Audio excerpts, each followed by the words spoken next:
Fala pessoal, aqui é o Juvenal. O mercado está num ponto perigoso agora. Não é só porque o mercado caiu, mas é porque o risco mudou. E hoje eu vou te mostrar por que a situação do risco mudou nesse momento. Quais são os riscos que estão entrando no jogo agora e o que o gráfico está dizendo de verdade. Não no que o consenso quer acreditar. O mercado ele não caiu essa semana aí por acaso, tá? Não foi stop hunt, não foi aí um medo irracional. O mercado caiu justamente quando estava começando a mostrar alguns sinais de força. A estrutura do gráfico estava segurando, já estava com uma tentativa de retomada de alta. E aí, um risco novo entra no jogo e muda tudo muito rápido, tá? E quando isso acontece, o perigo não é que o preço pode cair, é estar exposto aí do jeito errado nesse momento. Então, o gatilho agora ele não foi técnico, tá? Ele foi macro, ele foi geopolítico e mais uma vez os Estados Unidos estão entrando aí no centro do risco. O Trump ele volta a escalar esse discurso comercial com novas tarifas agora contra a União Europeia, reabrindo aí uma discussão, né, que o mercado conhece muito bem e não é só retórica. Isso afeta fluxo, afeta a confiança, afeta a liquidez do mercado. Vale a gente lembrar também de 2025 aí, o que aconteceu não como um cenário, mas como um comportamento de mercado. Em 2025, né, bastou aí um risco político entrar antes da narrativa para o mercado reprecificar tudo muito rápido. Quem se lembra ali do começo do ano, quando foi aplicada as tarifas, né? Claro, o regime era outro, o cenário era diferente do que a gente tem agora, mas a reação foi a mesma. Redução de risco imediatamente, antes aí de qualquer explicação, né? E é exatamente o que a gente está vendo agora, tá? O mercado ele não está fácil de operar, tem muitos focos de tensão agora ao mesmo tempo, né? De geopolítica, tarifas, fragilidade fiscal, incerteza institucional também. Então, em ambientes desse jeito, né, como a gente está agora, o mercado ele não vai esperar clareza. Ele simplesmente sai do risco e reprecifica. Né?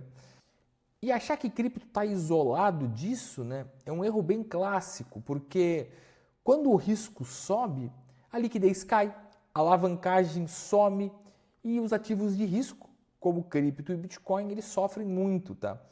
No curto prazo, cripto ainda entra dentro desse pacote, porque ele ainda não é visto aí como um ativo defensivo, como ele deveria ser visto, e ainda é visto como um ativo de risco. Agora, se a gente prestar atenção, o ouro está subindo muito forte e muda completamente aí a leitura da queda, né? Porque quando é só a Europa e os emergentes aí que estão virando risco, o capital geralmente ele corre para o dólar. Mas agora quem está virando o risco é os Estados Unidos. Então, quando os Estados Unidos vira risco, o fluxo muda completamente. E o capital ele passa a migrar aí, não para o dólar, mas sim para ouro, prata, ativos escassos com proteção real. Isso não é pânico, isso é uma defesa do mercado. E no curto prazo, o Bitcoin ele ainda sofre com esse tipo de coisa, porque quando a liquidez aperta, ele ainda é tratado aí como um ativo de risco.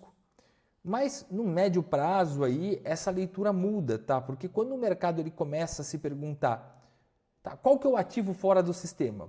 Primeiro responde o ouro.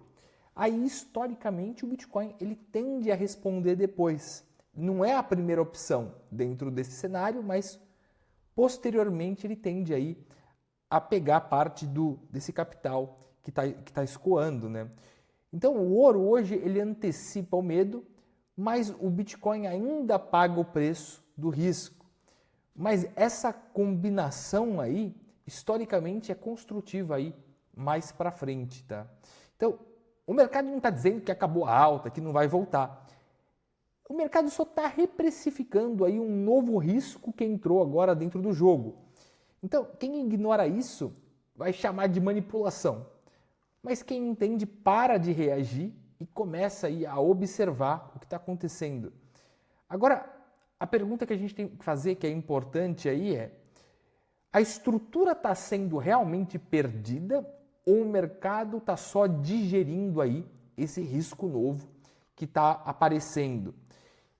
Eu acho que a gente pode ir para o gráfico para a gente conseguir ver isso com mais clareza, né? Vamos para o gráfico diário do Bitcoin e entender aqui o que está acontecendo. Se a gente vê, o Bitcoin ele estava indo bem, tinha rompido o começo desse ano ali, né, final do ano passado, já começo do ano, a média de 50, chegou a fazer reteste de suporte, ganhou força, foi fazer resistência na média de 100 dias, que é muito comum, são médias, vamos dizer, fortes, né? Então elas acabam aí segurando o preço em condições normais, é normal o preço ter um recuo nesse momento, só que aí o recuo foi um pouco potencializado aí com essas notícias, esse clima geopolítico que a gente vem tendo, ele acabou voltando aí abaixo da média de 50, o que não começa a ficar tão bonito a curto prazo, até porque hoje um respiro, mas isso aqui está mais como um dead cat bounce, né? Aquele pulo do gato morto, aquele respiro antes de mais queda. É claro que a gente precisa observar se ele vai retomar a média de 50 ou se ele vai só fazer esse respiro para buscar regiões mais fundas. E isso não aconteceu só no Bitcoin, tá? Aconteceu também no Ethereum, aconteceu também nas altcoins. Então isso se repete em todos os gráficos aí importantes do mercado cripto. Mas tem um ponto-chave ainda que é bem importante, que a gente tem que ficar de olho, que é a média de 100 semanas. Na média de 100 semanas o mercado não perdeu. Essa aqui eu considero bem mais importante, tá? Quanto maior o time frame, menos o ruído e mais, vamos dizer, confiável fica. Então a média de 100 semanas não perdeu. O mercado chegou a fazer teste e agora está aqui. Ele estava caminhando para a média de 50 semanas para possivelmente um rompimento, mas todo esse cenário geopolítico fez ele perder um pouco de força, não perdeu ainda essa média. Então, o que temos que observar agora? Olhar se no diário o preço vai retomar aquelas regiões importantes ali, aquelas médias importantes de 50, de 20 e ganhar um pouco de respiro, e se ele vai perder essa média de 100 semanas em fechamento semanal. Então, a gente ainda está num limbo, a gente ainda não saiu desse limbo. A gente estava começando a mostrar alguns sinais mais fortes, alguns sinais mais positivos, mas o mercado retornou. Então agora a gente tem que aguardar e ver aí o que o mercado vai fazer. Tá? Se ele vai retomar ou se ele vai pegar níveis mais baixos, aí, perdendo média de 100 semanas e continuar. Então, o erro agora, né, tomar agora uma decisão emocional, é um mercado difícil que exige aí uma leitura fria de contexto. Então, quem entende o risco não corre, só observa e acompanha o comportamento do mercado. O gráfico ele vai continuar mostrando se isso aí é só um ajuste que a gente está tendo agora ou se a gente vai ter aí de curto prazo uma mudança real de regime. Se você gosta desse tipo de análise e quer continuar tendo esse tipo de atualização, segue o canal e se chegou até aqui, curte esse vídeo.